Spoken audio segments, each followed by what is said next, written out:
जय हिंद दोस्तों, कैसे हैं आप सब। आज हम मध्य प्रदेश के सतना जिले में स्थित माता जी का मंदिर यानी कि मैहर जी की बात करने जा रहे हैं। दोस्तों, अगर आप मैहर जाने की योजना बना रहे हैं तो ये वीडियो आप लोगों के लिए काफी यूजफुल है, क्योंकि आज की वीडियो पे मैं आप लोगों को बताऊंगा कि आपको मैहर कैसे पहुंचना है, मैहर में आपको कितने दिन की ट्रिप बनाना चाहिए और मैहर में सबसे अच्छा समय कौन सा है विजिट करने के लिए, आपको दर्शन में कितने टाइम लगेंगे, मैहर में खाने पीने की क्या व्यवस्था है, साथ ही साथ वहाँ रुकने की क्या व्यवस्था है, कितने रेट में आपको वहाँ होटल्स देखने को मिल जाएंगे। साथ ही साथ आपको ये भी बताएंगे कि मैहर के आसपास जितने भी दर्शनीय स्थल हैं, जितने भी घूमने वाली जगह हैं, वो आप कैसे घूमे, कितना खर्चा आ जाएगा, हर एक इन्फॉर्मेशन आज की इस वीडियो पे मैं आपको देने वाला हूँ। तो बिना विलंब के दोस्तों वीडियो को आरंभ करते हैं। सबसे पहली बात कि आपको मैहर कैसे पहुंचना है। दोस्तों, मैहर पहुंचने के लिए आपके पास 3 मुख्य ऑप्शन है। पहले ऑप्शन की अगर मैं बात करूं तो वो है आपका बाई ट्रेन। दोस्तों, अगर आप ट्रेन से आना चाहते हैं तो जो नजदीकी रेलवे स्टेशन है वो तो है आपका मैहर रेलवे स्टेशन, जहां से देश के प्रमुख शहरों से आपको वेल कनेक्टेड देखने को मिल जाएगा मैहर रेलवे स्टेशन पे। बट कुछ ट्रेनों का वहां पे स्टॉपेज ना होने के कारण आप उतर सकते हैं कटनी जंक्शन या फिर आप उतर सकते हैं सतना जंक्शन। सतना जंक्शन या कटनी जंक्शन से आपको ढेर सारी हर एक प्रमुख ट्रेनें देखने को मिल जाएंगी, वहां उतर कर आप मैहर पहुंच सकते हैं। और वही अगर आपका मैहर में स्टॉपेज है ट्रेन का तब तो फिर वेल एंड गुड। वही अगर मैं दूसरे ऑप्शन की बात करूं वो है आपका बाई रोड। दोस्तों, अगर आप बाई रोड आना चाहते हैं तो आपको जबलपुर से मैहर के लिए वेल कनेक्टेड बसेस देखने को मिल जाएंगी। साथ ही साथ आपको यूपी के प्रयागराज, मिर्जापुर, सतना हर जगह से आपको वेल कनेक्टेड आपको बाई रोड फैसिलिटी बस के माध्यम से भी देखने को मिल जाएगी। वही अगर मैं तीसरे ऑप्शन की बात करूं यानी कि लास्ट ऑप्शन की बात करूं वो है आपका फ्लाइट से।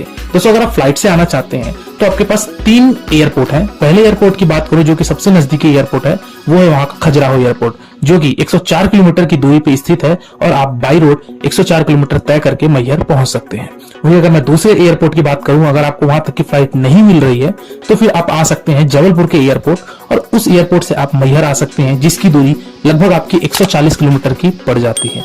वही अगर आप तीसरी ऑप्शन की बात करूं तो आप आ सकते हैं प्रयागराज एयरपोर्ट, जो कि मैहर से 220 किलोमीटर की दूरी पे स्थित है। तो दोस्तों, ये बातें थी कि हमको मैहर कैसे पहुंचना है और हम मैहर किस किस माध्यम से आ सकते हैं। चलिए दोस्तों, आगे बात करते हैं कि हम मैहर पहुंच चुके हैं। अब हमको मैहर में स्टे कहाँ करना है, कितने रेंज में हमको होटल्स देखने को मिल जाएंगे। जैसे कि मैंने दोस्तों बताया कि मैहर सतना जिले के अंदर ये माता जी का मंदिर है।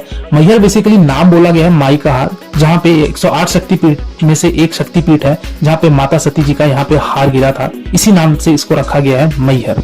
तो दोस्तों, मैहर आपको वहाँ पे एक छोटा सा टाउन है, तो वहाँ पे आपको होटल्स काफी बजट रेट में देखने को मिल जाएंगे। अगर मैं बात करूँ एक आप बजट और चीपेस्ट होटल लेना चाहते हैं तो आपको हार्डली 400-500 रुपए में रूम्स देखने को मिल जाएंगे डबल बेड के, तो वहां आप स्टे बना सकते हैं। वही अगर मैं दूसरे ऑप्शन की बात करूं तो वो है वहां शारदा माता जी का जो ट्रस्ट चलता है, वो ट्रस्ट का भी वहां पे आपको कुछ डॉर्मेट्री सर्विसेज, धर्मशाला देखने को मिल जाएंगी, तो वहां पे आप आकर स्टे कर सकते हैं, जिसका क्या है 200 रुपए, 250 रुपए ये होता है और आप 24 घंटे के लिए वहां अपना विराम ले सकते हैं। वही अगर मैं दोस्तों बात करूं कि वहां पे खाने पीने की क्या व्यवस्था है, तो दोस्तों खाने पीने की व्यवस्था वहां एक तो है आपके पास प्राइवेट होटल्स, जहां पे आपको 70 रुपए 80 रुपए में वेज थाली देखने को मिल जाएगी और आप भर पेट भोजन ग्रहण कर सकते हैं। वही अगर दूसरे ऑप्शन की बात करूं खाने पीने में तो वो है आपका वहां पे चलता है एक लंगर, जो कि माता शारदा जी के ट्रस्ट के द्वारा चलाया जाता है, जहां पे रोपवे की टिकट कटती है। टिकट के बगल में ही वहां पे आपको एक प्रसादालय देखने को मिलेगा, जो कि माता शारदा जी का प्रसादालय है। तो वहां आप 20 रुपए की टोकन कटा के आप वहां भोजन ग्रहण कर सकते हैं। लेकिन इस लंगर की जो टाइमिंग होती है दोस्तों, वो सुबह 11 बजे से लेकर दोपहर के 2 बजे तक की होती है, यानी कि 3 घंटे का ये लंगर चलता है और आप यहाँ भोजन ग्रहण कर सकते हैं।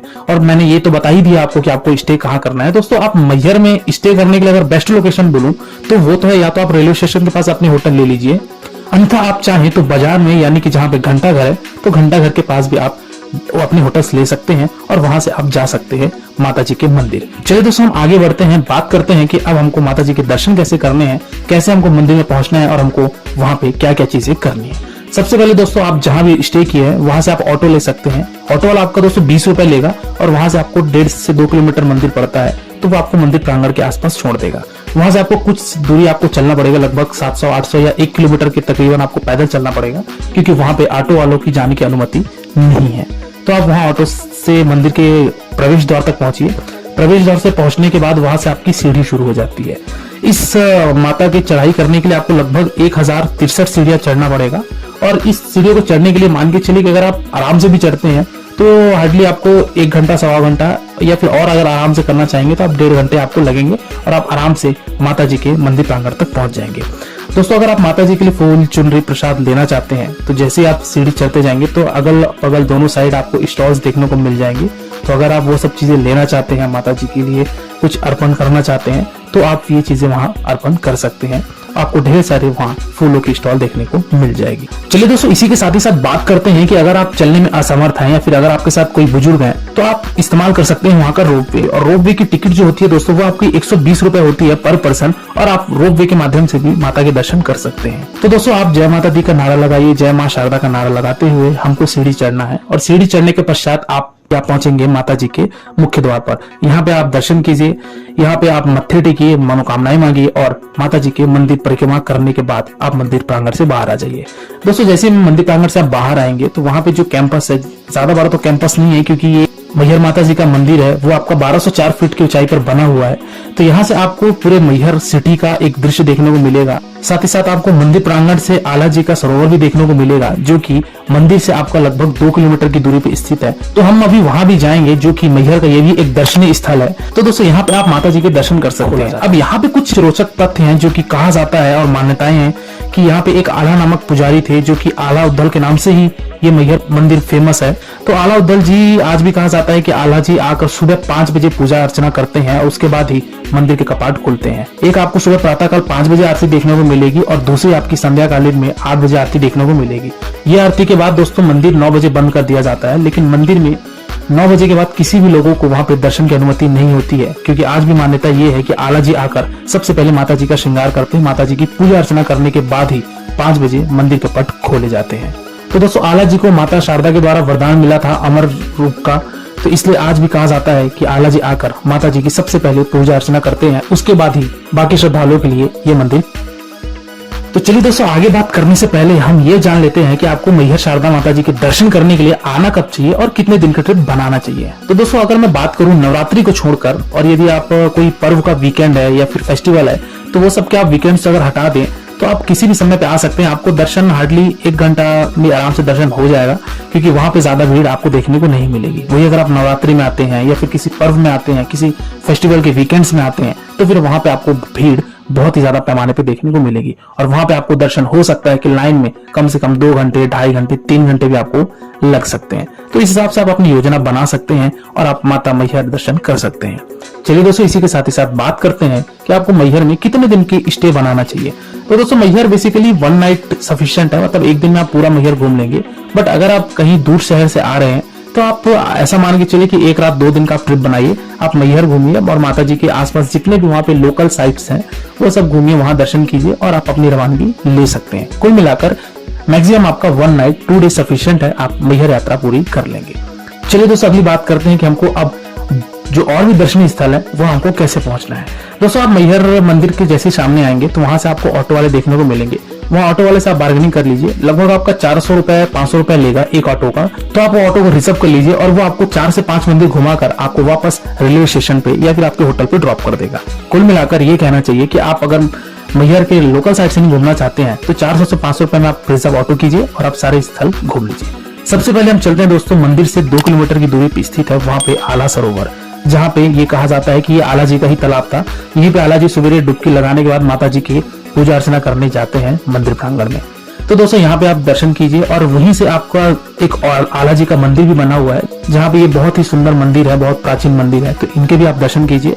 आला जी के दर्शन करने के पश्चात वहां से 2 किलोमीटर और आगे आपको एक आला उद्दल का अखाड़ा मिलेगा, जहाँ पे ये लोग कुश्ती लड़ा करते थे। तो आप इनके अखाड़े में भी जाइए, यहाँ भी आप कुछ समय रहकर व्यतीत कीजिए और आप प्रस्थान कीजिए अगले स्थान की तरफ, जो की है आपका गुलमठ मंदिर। दोस्तों गुलमठ बेसिकली शंकर जी के यहाँ पे ज्योतिर्लिंग है, तो यहाँ भी आप जाइए, यहाँ भी दर्शन कीजिए, मत्थे टेकिए। और भी 2-3 आपके दर्शनीय स्थल हैं, जिसमें से आपके आते हैं नीलकंठ मंदिर, जो कि लगभग मैहर से 16 किलोमीटर की दूरी पे स्थित है। तो आप नीलकंठ मंदिर अगर जाना चाहते हैं तो आप वहां भी जा सकते हैं। और अगले स्थान की बात करूं तो वो है आपका दोस्तों बड़ी खेरमाई मंदिर। तो बड़ी खेरमाई मंदिर जाइए, यहाँ भी आप अपना दर्शन कीजिए, मत्थे टेकिए। और नरसिंह स्वामी जी का भी एक मंदिर है, तो नरसिंह जी के भी आप जाइए, दर्शन कीजिए, वहां भी आप घूम सकते हैं। और अंत में एक और है बड़ा अखाड़ा मंदिर, जो कि काफी प्राचीन मंदिर ये बना हुआ है।